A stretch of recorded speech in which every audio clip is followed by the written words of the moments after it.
Wash the wound bed with normal saline water thoroughly. Debride the wound properly.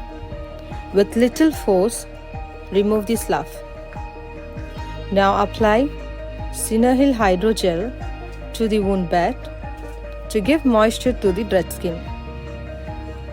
Now apply Synerheal AB Collagen Particle Dressing on the wound bed and ensure contact with the wound bed 100%.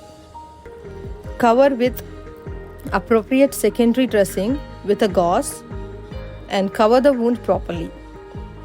This dressing has to be done every second day.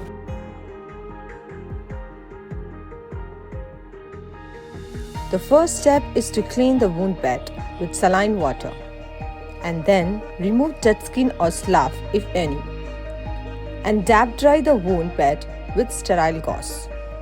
The second step is to use the entire product of Synerheal AB Collagen Particles onto the wound bed.